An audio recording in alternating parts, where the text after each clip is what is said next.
Приветствую жителей Саркандаугавы и наши гости. Продолжаем нашу прогулку с этого же места, где закончили в прошлый раз. Немножко расскажем про это здание на углу Симоня и Слежу.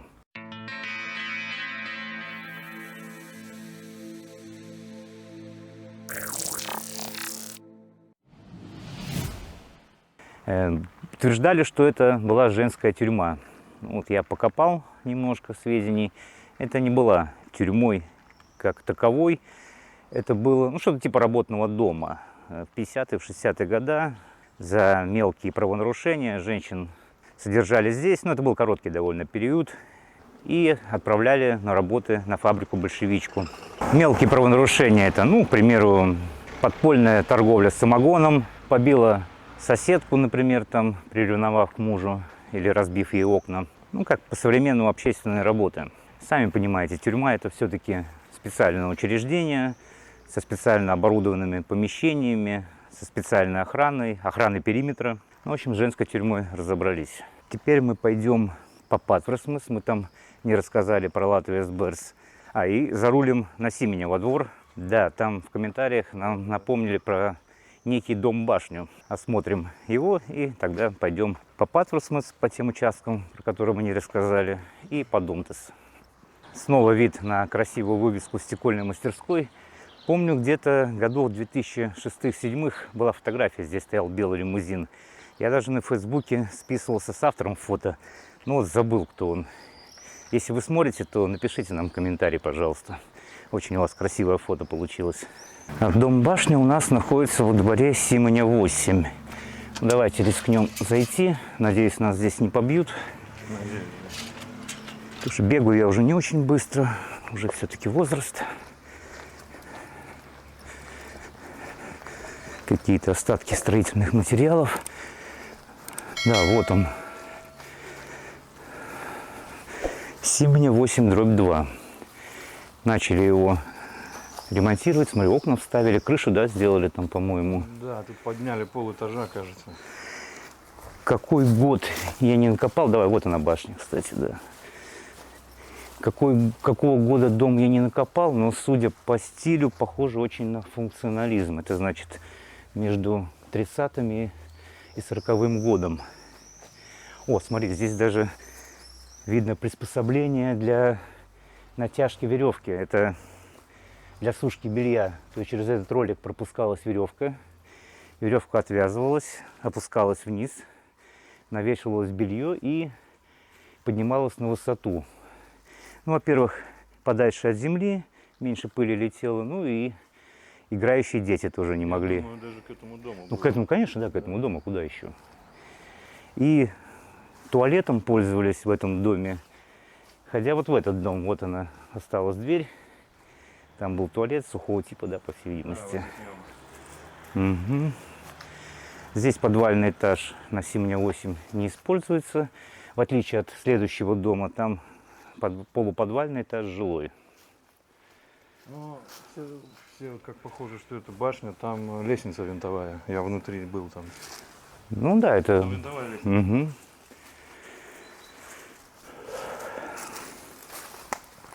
Еще ходит байка, что с этого дома идет подземный ход прямо в Ригу. Замурованный. Да, только вопрос, зачем? Зачем он нужен? Вообще дом как призрак. Вообще много ходит баек про всякие подземные ходы в Риге там. Если такие копали, то, скорее всего, для каких-то военных целей, если они даже существуют. А может быть и коммуникации, та же самая канализация.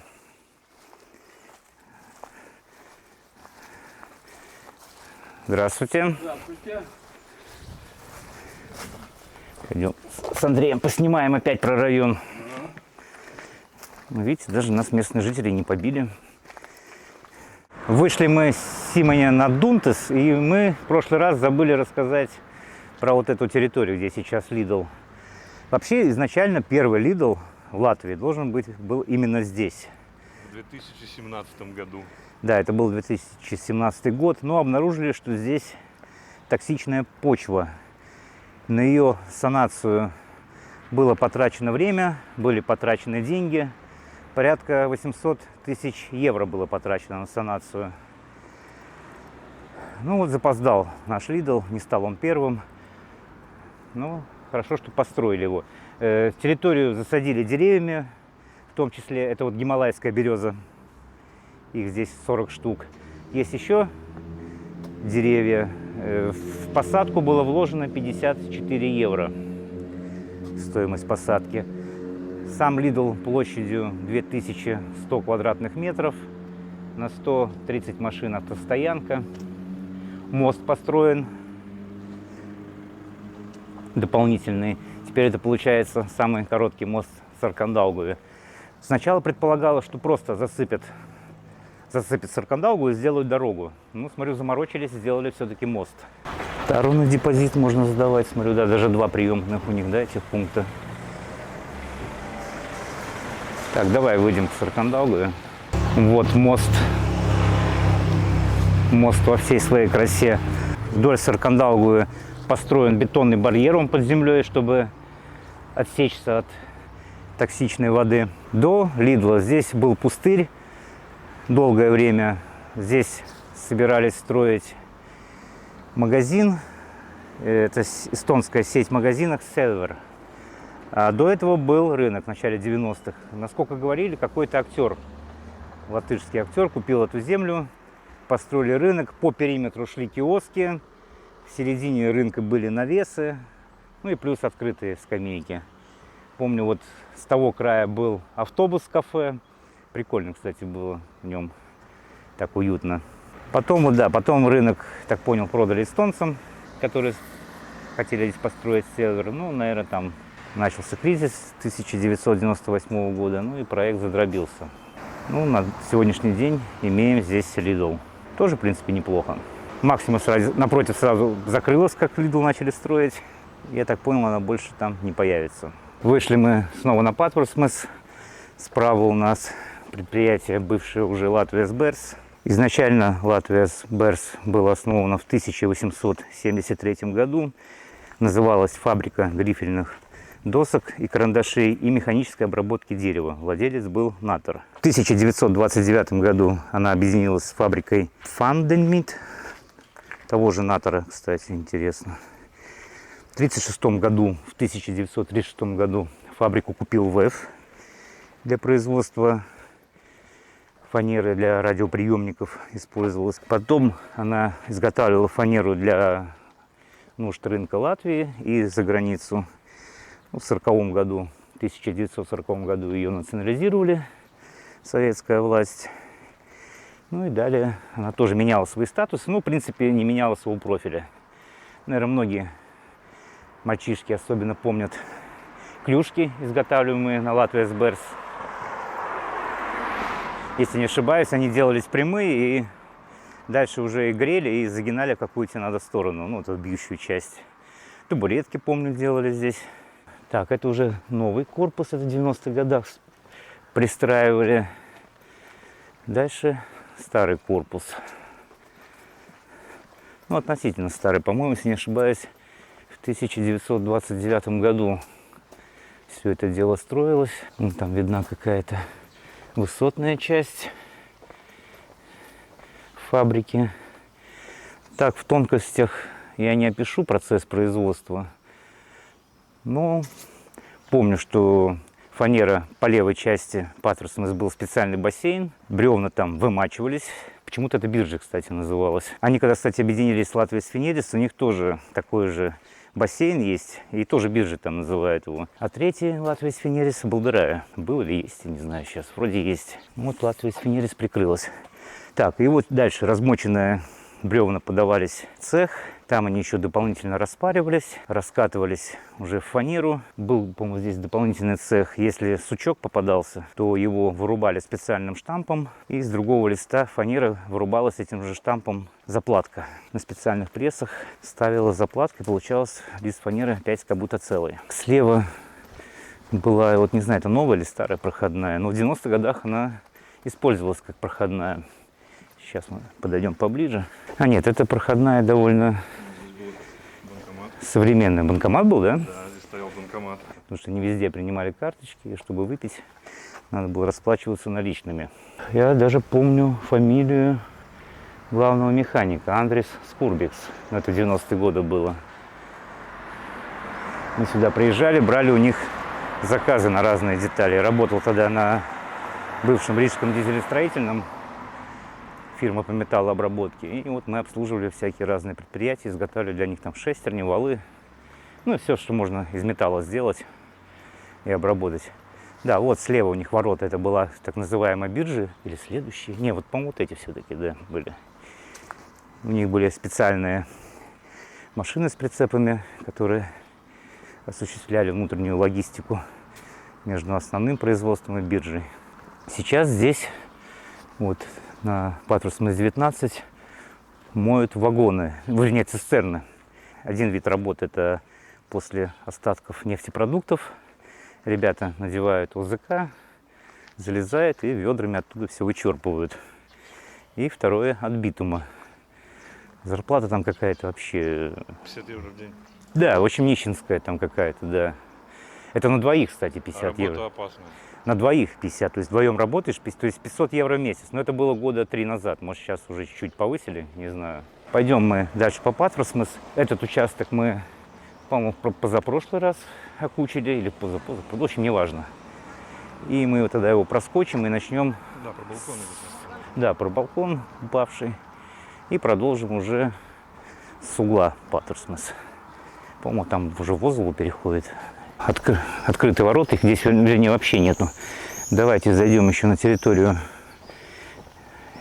Ригас Юрас Слынец, или как она там. Там должно быть здание 1905 года, в котором был приют для детей. Один из приютов. Второй был там в конце, Патрусмас. Или он первый был, он был в деревянном здании. Так, да, мы его не нашли. Или я перепутал, может быть, с территорией травматологии. Возможно. Хотя нет, травматология, она в 1862 уже именно как больница основывалась. Так, ну ладно, хорошо. Но это тоже Ренгель Георг Шмелинг, вот это здание. Мы в прошлый раз говорили. Я вообще не понимаю, у него примерно 1905 год, ну, зданий 100 распроектировано по Риге. Неужели он такой был работоспособный? Подозреваю, что у него были архитектурные негры, так сказать, которые все это дело разрабатывали, а он только утверждал, смотрел, не фигня, переделать, здесь доделать. Ну, да, но это я так, от себя. Может быть, действительно он все один кочегарил. Все-таки мы посмотрели по плану, есть там здание, которое обозначено как детский приют. Вот мы сейчас обойдем вокруг и, скорее всего, увидим. Оно небольшое, оно, видимо, из основного корпуса невидимо было. Здесь, кстати, был парк при больнице. Ну, еще в советское время точно я помню. Там даже стояли ворота, типа как небольшое футбольное поле было. Огорожено все было забором. Забор не сохранился. Ну да, основание забора или полностью забор. Но я его помню как решетчатый. Вот тут народ курсирует. Почему-то пешком. Посмотрели мы еще раз карты специальные, где обозначено, что раньше было. Получается, что все-таки вот это вот здание 1905 года, приют. Ну, как-то, по-моему, сильно круто для приюта. Большой. Ну, хотя, кто его знает. Кто, если больше в теме, да, ну, напишите, скорректируйте нас. А вот слева, за железной дорогой, мы видим здание крематория. Оно хоть и не относится к Саркандаугаве,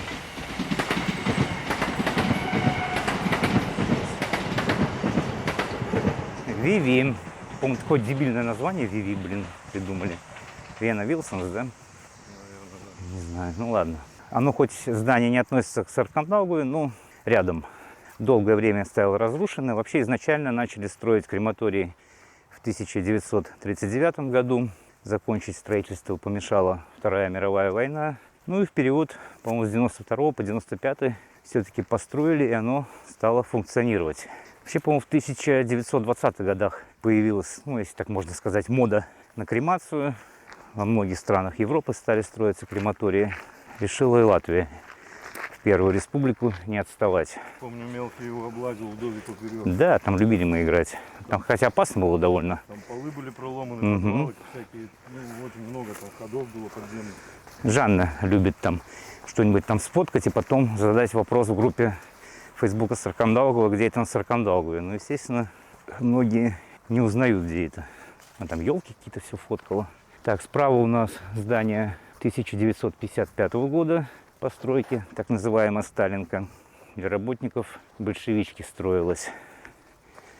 Так, сейчас мы выйдем к углу. Там было что-то связано с заводом грампластинок. Мелодия он назывался. О, бомжатня. Сушит, кто-то сушит других, хотя может быть, да.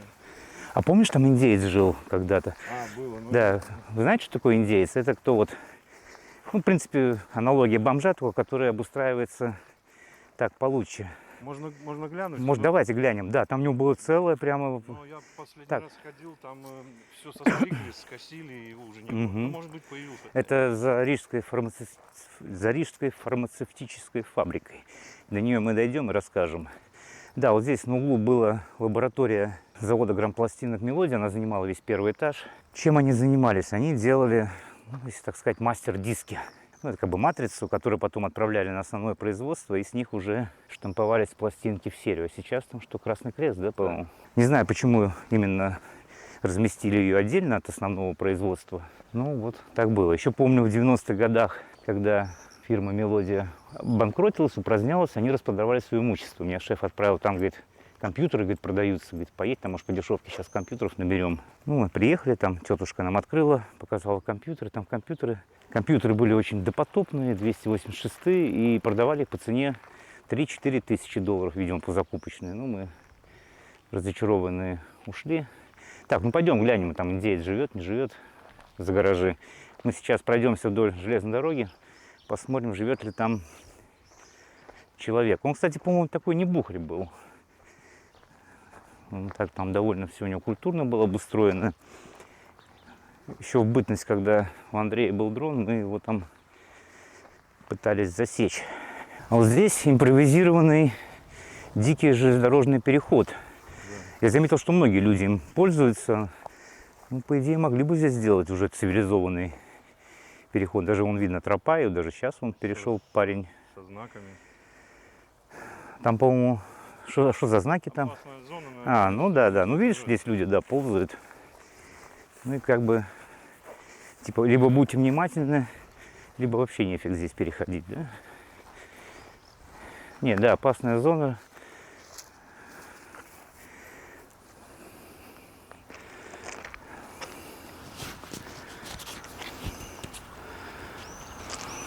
Вон еще видна старая тупиковая ветка, которая относилась к станции Саркандаугова. Саркандаугова до сих пор имеет значение пассажирско-товарная станция. Хотя вагоны, по-моему, товарных я уже давно там не видел.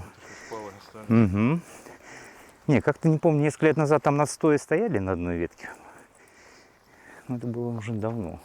Граффити, видавшие виды, уже выцветшие. Шедевров не наблюдается, да? Не. Все шедевры сейчас рисуют, пишут или рисуют. Не знаю, как правильно.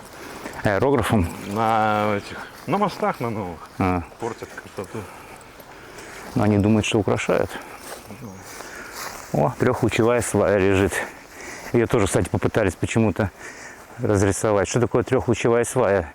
Эта свая забивается, и на нее устанавливается мачта, которая держит электрические провода. Почему у нас здесь не забит? Так, здесь... Нет, здесь уже, похоже, новая, да, стоит. Там новая, да. Она не забита, она забыта. Забыто? Так, этикетки нету. А, нет, это якорь. Это якорь для натяжки. Вот он. Вот он. А, да. Точно. Почему? С этикеткой там. Привезли два, да. Ну, я вижу, что это не БМГС. Это Сконта, скорее всего. Ну, свято место пусто не бывает. Может быть... Тропинка есть. А это может быть срезать, кто идет. Вот мы и срежем. По идее, да, нам здесь можно и срезать там, про ту часть. Кроме того, что там магазинчик есть, рассказывать-то нечего. Так, а вот этот дом, он такой, как спецпроект, ну, этот. Там нам писали в комментариях, чьих работников этот дом был. Ну, вот я, к сожалению, не запомнил. Так, это Алыча, если не ошибаюсь, да? Да, Алыча. Она еще чуть-чуть еще недозрелая. А не сладкая. Вот где-то здесь, походу, он жил. Угу. Или дальше. Не, здесь. Не, но место похоже.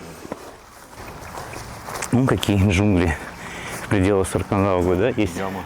Так, задворки Рижской фармацевтической фабрики. Там, смотри, на них там... нет, скамейка. Я думал, какой-то памятник там. Вот здесь какой-то вход явно для фортификационных целей, бункер. Да, и вот смотрите, если быстро гнать на машине, можно приехать и сюда. Можно въехать внутрь.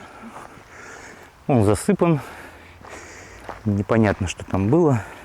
Сколько мы не копали, никто не рассказал. Ну, скорее всего, при заводах строились бомбоубежища. И это был...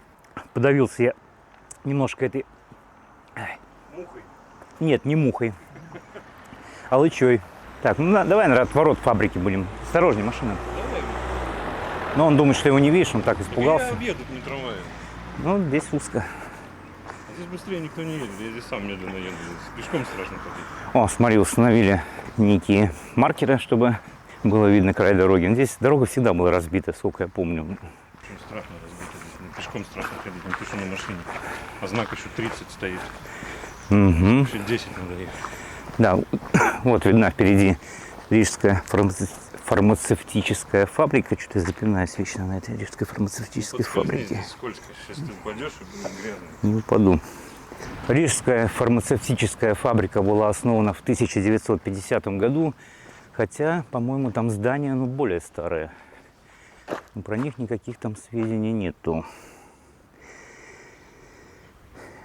Приватизирована она в 1997 году. Изготавливают более 100 наименований лекарств. 80% из них это на травах, настойки всякие разные лечебные. В том числе изготавливают тесты на беременность.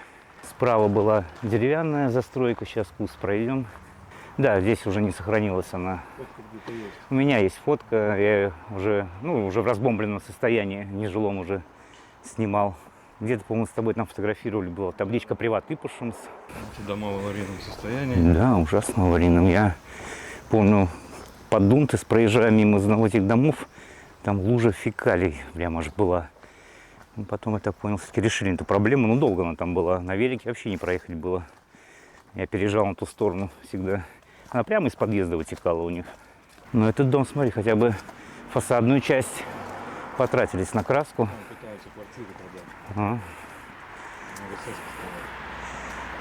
А вот на месте вот этого здания железобетона, по-моему, это гостиница, это Марина, да? Вот это Марина-центр справа. То ли офисы, то ли Да. офисные, да. Было деревянное здание, где-то есть старая фотография.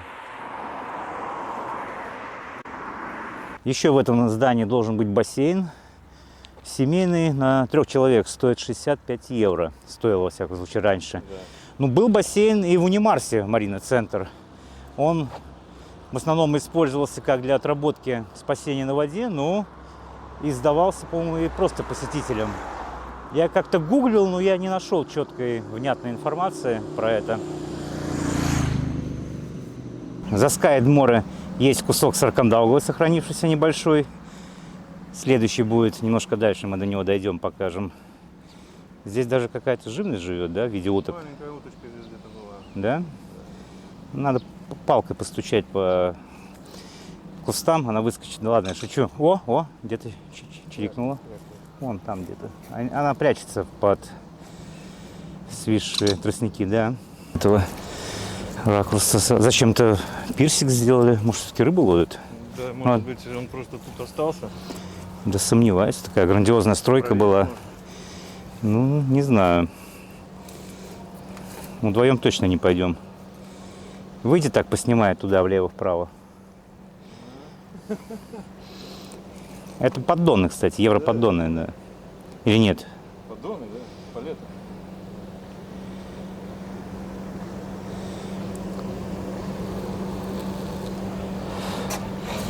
Все, что осталось от величественной Саркандауговой широкой. А так получается, вот она была отсюда, да, и сними вон туда, и вон до Дунтес. Ага. В принципе, широкий был канал. Ну, давайте попробуем зайти на территорию Рижской травматологической больницы. Основана больница, она была не как травматология основана, она была основана, как ни странно, как психиатрия. Хотя уже на Саркандаугаве была психиатрия, но она раньше основалась. Она в 1826 году, Рижская Натлайки, которая, а это в 1862 году. Но тем не менее тоже занимались психиатрией, основное было их направление. Основал больницу Георг Бруцер 24 декабря 1862 года. По-немецки она называлась Hallenstadt Ruttenberg der Riga или Юзаль Рутенберг. Да простите меня, те, кто хорошо знает немецкий, мое произношение. В переводе это как приют Рутенберга, а первое название как госпиталь Рутенберга под Ригой. В народе ее называли просто Бруцер. Вот это здание 1889 года. Так, архитектор Карл Генрих Шель. Он спроектировал порядка 40 домов в Риге. Следующее здание тоже Генрих Карл Шель. 1888 год. Напротив здания тоже его же. 1889 года. Это вот 1888.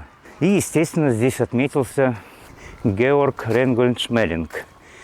Да, вот видно, что здание по архитектуре так сильно отличается. Красиво декорировано. Это не Ренессанс, по-моему, да, стиль. Это здание 1905 года. Что интересно, эта больница еще называлась больница на Красной Горке. Подозреваю, либо от названия, что здесь красная длина рядом проходила, либо Ротенберг. Рота – это красный по-немецки. Это тоже был корпус для психических больных. Потом дела, кстати, шли не очень хорошо. Больница была частная, платить особо у людей денег не было. Они занимались очень много благотворительностью, лечили бедных людей. Государство, конечно, датировало как-то, но денег этих не хватало. В конце концов, еще плюс Бруцер начал болеть, у него состояние здоровья уже было плохое, и он продал больницу управления Риги за 54 тысячи рублей. На современные деньги это где-то порядка 500 000 евро. Это составляло всего лишь 1/3 от стоимости больницы. Во время Второй мировой войны больница стала госпиталем для лечения раненых. И уже после войны стала травматологией. Надо выйти на Думтас, показать, что когда-то там даже была пристань перед больницей. Здесь еще был в свое время парк. Парк был разбит в 1889 году, на той части, где еще не было больницы. Архитектором парка был Куфельд, тот самый Георг Куфельд, который разбил Даудери парк, современное сейчас название, бывшие Алдеры. В Риге Бастионная горка, сами эти все водопадики, это вот все Георг Куфельд. Вот и здесь он отметился. Выйдем мы через второй выход. Это новое приемное отделение травматологии. Так что если везете на своей машине человека с травмой, тогда подъезжаете вот сюда, со стороны Думтас. Справа здание построено в советский период. Слева, да, извиняюсь, слева было построено советский. Там, по-моему, даже был какой-то как институт травматологии. Здание, вернее, института травматологии. Так-то это в советское время, по-моему, полностью институт он назывался. Травматологии. Наверху какое-то здание на горке. У нас, кстати, есть старая фотка. Здесь еще этого здания нету, советского, забор. Найдем, подставим. Так, давай-ка перейдем направо. Там, по-моему, есть огрызок Саркандаугавы. Там построено, за деревьями не видно. Перейдем поближе. Ортоклиника, по-моему, какая-то. Говорят, что очень дорогая. Так, ладно, давайте мы сэкономим время, пойдем по газонам. Да простят нас жители Саркандаугавы, зеленые. Да, вот мы идем, в принципе, прямо по тому месту, где протекала Саркандаугава. Ты представляешь, сколько надо было здесь засыпать, сколько надо было укреплять грунт, чтобы что-то построить, например, такое здание. Машин так много. воскресенье. Почему-то Балтикомовский, может, не Хофиц здесь? Смотри, много балтикомовских машин. Ага, вот я вижу кусочек Саркандаугавы. Что осталось, да? Да, он довольно такой большой. Один мы вам показывали вот за Лидлом, да, и следующий здесь. Ну, я так подозреваю, что здесь... Листьев много, не видно ничего. Я подозреваю, что здесь рыбы нет, хотя может быть. Здесь нет рыбы. Караси могут. А давайте мы еще за Циркл К зайдем. Циркл К — это бывшая Статуэла заправки. По-моему, она до сюда вот идет, прямо до... Господи, Буклтон, блин, слушай, что-то я уже забываю. Она почти до Буклтона, этот огрызок идет. Ну так, хреново пройти. Да, она там совсем заболочена уже. Да.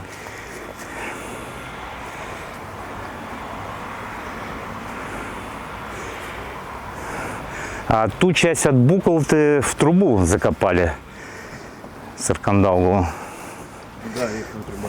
Я еще помню, были мемуары, по-моему, Виктор Подлубный рассказывал, что в 50-х годах он как раз был мальчишкой, они вот проживали где-то на территории, ну, сейчас Дамбис, тогда была бывшая скотобойня, и вот они с парнями на плоту доходили до самого нашего Саркандаугавского моста. Дальше там их под Дунтас соседские мальчишки-хулиганы пытались перехватить, но с ними был какой-то продвинутый мальчик, у него была мощная рогатка, он с собой набирал крупных гаек, и если с берега их пытались атаковать, он по какому-нибудь металлическому предмету так с гайки стрелял. В частности, там он рассказывал, описывал, что был металлический лист, был большой грохот, ну и у нападающих отбивался пыл. Мы тоже мелкие, кстати, на плоту катались, но не по Саркандаугаве. Был еще один канал вдоль Ганнибуд-Дамбис, да, по правой стороне. Ну, мы про него потом расскажем, там отдельная тема. А вот мы и дошли практически до конца Саркандаугавы, административной ее границы. Сейчас мы выйдем к железнодорожному мосту, который проходит над Дунтас. Ну что, и будем там прощаться, да? Ну, перед тем, как прощаться, мы уже, наверное, сделаем традиционный один ритуал. На мост ведет лестница, зачем-то, непонятно. Вот, смотрите, здесь как граффити все расписано. И довольно-таки интересно, да? Смотри, есть картинки. Давай пройдем, наверное, покажем все. Подозреваю, что на мосту находиться нельзя. Камеры есть. Камер, кстати, не видно. Ну, это их не видно, не значит, что их нету.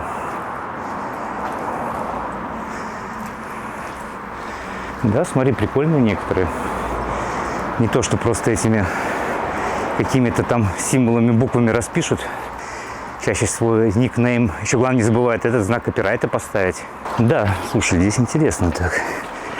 Это они больше всего, получается, веселят машинистов, которые в порт возят товары.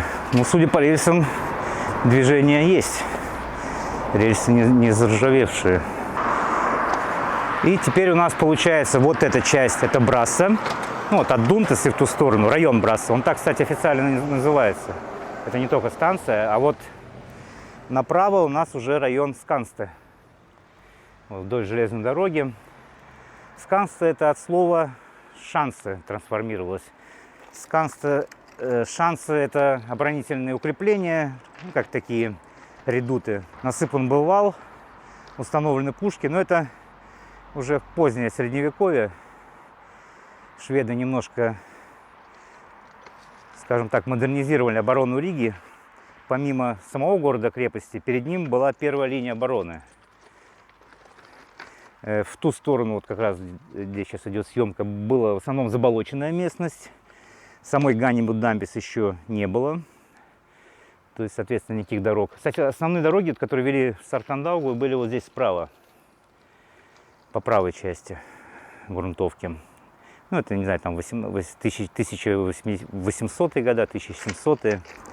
А сейчас администратор группы Старокандалгова Андрей спрячет этикетки, которые он сам разработал, и вы можете их найти. В описании под видео будет ссылка на группу, и, пожалуйста, зайдите туда и сфотографируйтесь на фоне, как вы их нашли. Прошлые этикетки, кстати, нашли, но мне отписался мой бывший коллега, он там рядом живет, он побежал искать эти этикетки, буквально там через пару-тройку часов после выхода видео их уже не было. Спасибо, что с нами прогулялись по Саркандалгове. Не пропустите следующее видео, подпишитесь на канал. Всего хорошего, удачи!